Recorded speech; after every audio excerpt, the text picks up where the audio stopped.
Hello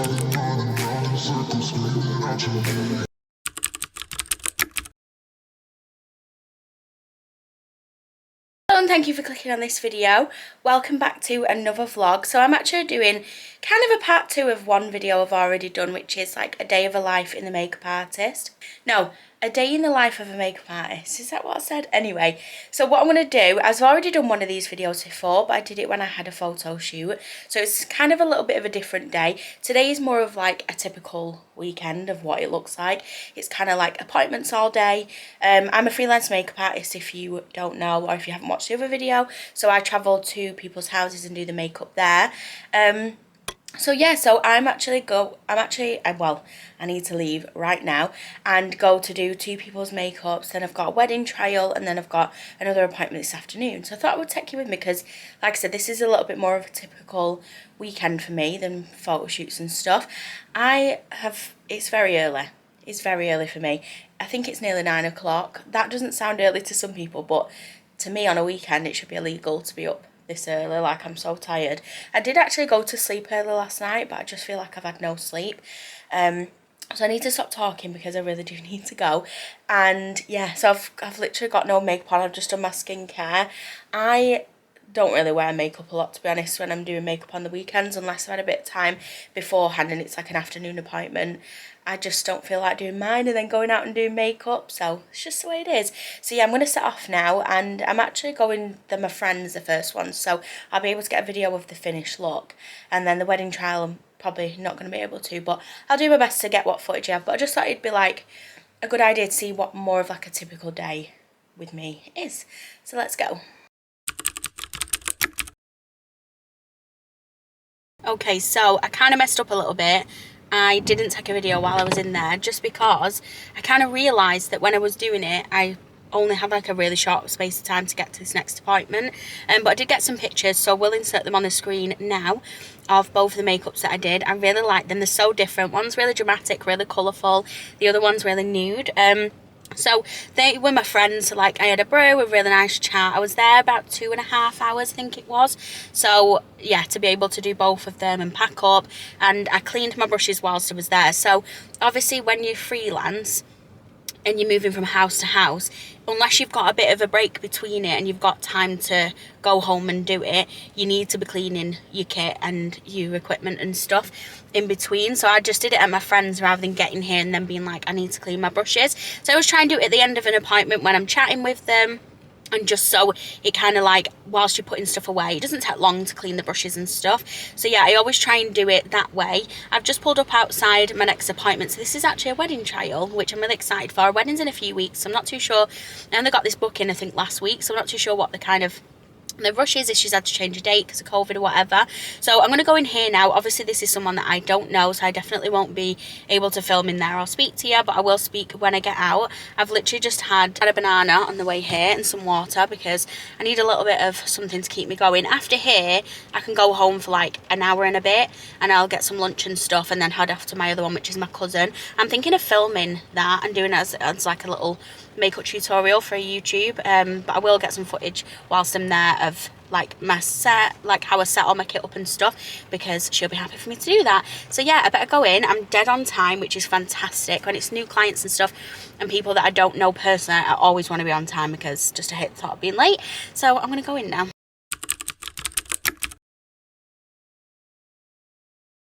It probably looks like I've not been anywhere, but I've finished. I've just packed all my stuff away in the car. I'm feeling tired now. I've got about an hour till my next appointment. I thought it was going to be about an hour and a half, but I'll update you on how the appointment went when I get home because I'm basically sat outside the house filming myself, and I don't know if she knows that I do YouTube. I don't think I mentioned it, so I'm going to look like a weirdo. So I'll update you how it all went when I get back home. Okay, so I'm home now. I'm not going to lie, my back's starting to hurt. I have one of the taller makeup chairs because if you're doing makeup, look at my hair. I don't know what's going on with it today. If you're doing like a few people in a row, like for me personally, I suffer with back problems anyway.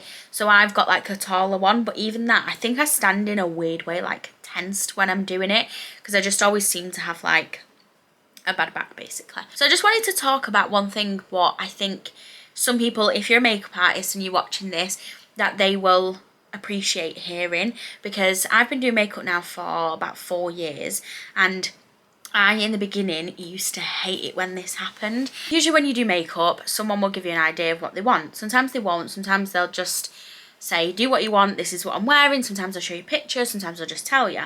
So I always try and ask for pictures, because I like to understand what people want a little bit better, and I feel like pictures do that more than them just saying I want brown and this and that, because there's so many different styles of like eye makeup and face makeup. So these are the pictures that the client sent to me before I went. They are blurry. I don't know if it's coming through an email like that or if they're just because it's a screenshot. So here's one. Here's the next one. And another. Another. And another. So like this one is quite heavy on the eyes. I would say it probably, that one looks to me more like there's like brown, there's a shimmer, and then the faces are all kind of very similar. So there's a lot of eyeliner, some light shimmer, that kind of thing. Obviously lashes. This one's got like quite a bit of dark in the corner, and they've all got really natural lips. So basically what I did was sort of like a neutral, like a really neutral brown in the corner, and just kind of blended it up into the crease. We did a pink shimmer, black liner, but I used a shadow to make it a bit softer. I did lashes, and then the face was kind of like quite natural and fresh, not too much contouring, that kind of thing. The lips were pink. So when she saw it, she said, I like it, but I think I want it more of like a rose colour, a bit more pink. So she didn't quite like the brown that was on there, and she felt like the eye makeup was too heavy. Obviously everyone has a different level of what they feel, whether it's soft, heavy, that kind of thing. So you have to kind of gauge. I always ask clients, like, do you wear makeup? How often do you wear it? What kind of makeup do you do when you wear makeup? Just because it gives you a better idea of what they're going to be comfortable with. If someone tells you they wear no makeup, it's obviously way better to do it a little bit lighter. If someone wears makeup all the time, you can probably go a bit heavier with it. So she wanted me to sort of make the eyes a lot softer. She didn't want the brown, she wanted pink, and she wanted a little bit more blush. And the thing is that when someone tells you this, they're not criticising you. I used to think this all the time. I used to think they hate it, they don't like what I've done, it's a personal thing. Someone could look at these pictures and think, I like that, but all these pictures are so different. So some people who don't do makeup, they might think, no, they're not, but they are. Don't take it personal. This is my point, is don't take it personal when someone says that they want something different or it's not what they expected, because you are interpreting, in this case, 4 different pictures, all different makeup looks, and trying to find one combined one. Then you have to make sure that they feel comfortable and that it's what they wanted in the mind, like they'll have an idea of how they wanted it to look. So the best thing to do is just communicate. Like, this is why I won't do weddings without a trial, because that took like an hour and a half today, because we were kind of softening things up and changing things up a little bit, and that's why it took a bit longer. If you're doing that on your wedding day, you'd be getting stressed. Like, it's a lot of pressure for you and a lot of stress for them. If someone asks you for a picture, that makeup look is on someone's face. It's completely different age, different eye shape, they look different in pictures to how things look in real life. If makeup looks heavy on a picture, it's going to be even heavier in real life, because pictures soften things out. If it looks soft, it's going to be heavier in real life because it softens it out. So I've got about 20 minutes to grab some lunch and then go. When I get to my cousin's, I will show you like how I set everything up. So yeah, I'm gonna go and grab some lunch, and then we'll get back in the car again and go to the final one, and I'll be so glad when I can come home and have a cup of tea and relax. I love doing it, don't get me wrong, like I love it, but like with the early start and like driving to and from people's houses, it just takes a lot out of you. So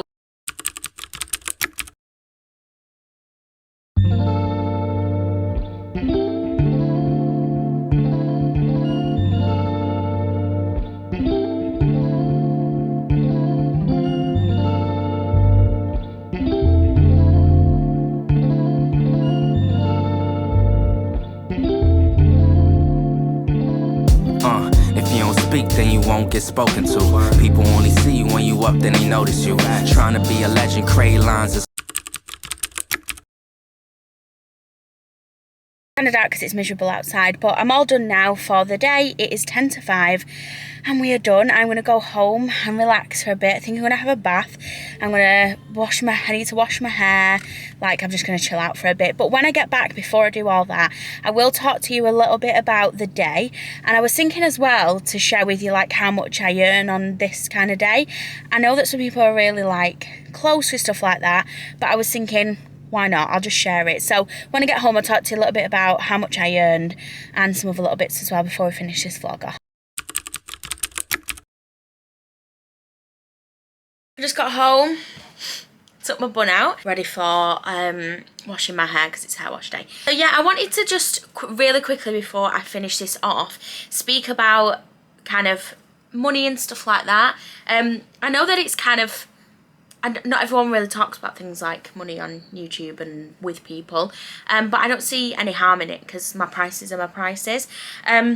So for example, today I do have friends and family in, so it does make a difference really actually, because it would be more. So I'm going to tell you what I would have charged if it was a full price day of appointments. So if I was to have priced fully for the people that I did today, I would have earned £100. So that's for 4 makeup appointments, and like I said, I do give friends and family discounts, so it is a little bit less than that, but yeah, that's the going rate for what I would charge.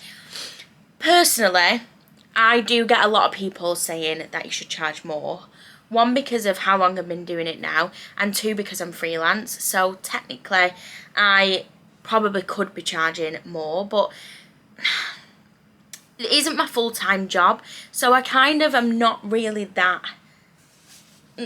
not money orientated. It's nice to have earn the extra cash, but I really like doing it, so I kind of don't really feel the need to charge more yet. I think probably next year I will up it very slightly, just because, so basically my standard charge for like a full face including lashes is £25, but if I have to travel then it'll go on more, so that usually covers around 5 miles. If I'm travelling any further than that, then I do charge more. Weddings are obviously a completely different ballgame, they depend on so many different things, but just for your average makeup appointment, that's how much I charge. But out of that, I think the thing that people need to remember is that out of that comes my travel, so the petrol to and from there. Lashes, I use Tatty lashes most of the time, so they are like around £4 for lashes. So if you're taking that off and usually say £3-4 for petrol, you've already taken off like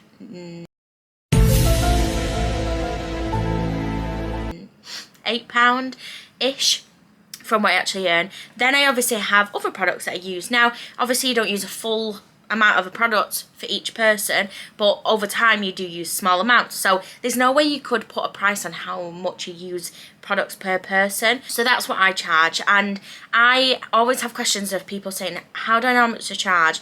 Definitely do your research of people in your area. Obviously if you're in London it will be a lot more than it will be for me in Manchester. Think about your costs as well, like how much is coming out of what you're going to make, and then you obviously have to leave yourself with some form of wage. So you will have seen a couple of clips when I was at my cousin's. I didn't really speak much, she had the music on, and we were talking and a boyfriend was there, so I didn't kind of capture a lot of that, but basically you will have seen it. But I am going to put a picture on the screen of the finished look because I'm just obsessed. She doesn't normally go for this kind of stuff, she usually has more like a natural, but she found this picture online and was like, I really want that. I really like how it came out. I think that her skin, I think I found the best combo for making your under eye smooth. Like, I'm going to try it on myself because it's first time, but when she came to the door to let me out, I was like, oh my god, like even in daylight like her skin looked buttery smooth. It was just incredible. With this video it's really hard to try and like get people, like be videoing whilst I'm there. Obviously I'm there to do a job, so it's kind of hard to be able to get some. I really wish I would have got some videos this morning at my friend's, but I kind of ran over time a little bit and I didn't want to make them late, so yeah, I didn't really get any, but I did post pictures of what it looked like, or a video maybe before. So yeah, I hope that you enjoyed this little spend a day with me part 2. I probably won't do another one of these for a while because I kind of feel like I've done everything that I can. I definitely am going to do some more makeup artist focused videos for my channel, and I'm also going to be bringing back client makeup tutorials. I did a couple at the beginning of last year, but then lockdown hit and I couldn't do them then. So yeah, I'll be getting some of those up on my channel in the next few weeks, and also some more makeup tutorials because I've really dropped off doing them for so many reasons. But yeah, thank you very much for watching this video. I hope that you enjoyed it. If you did enjoy it, please don't forget to like and subscribe, and hope to see you here again soon. Bye. Let me feel your love again, 'cause I've been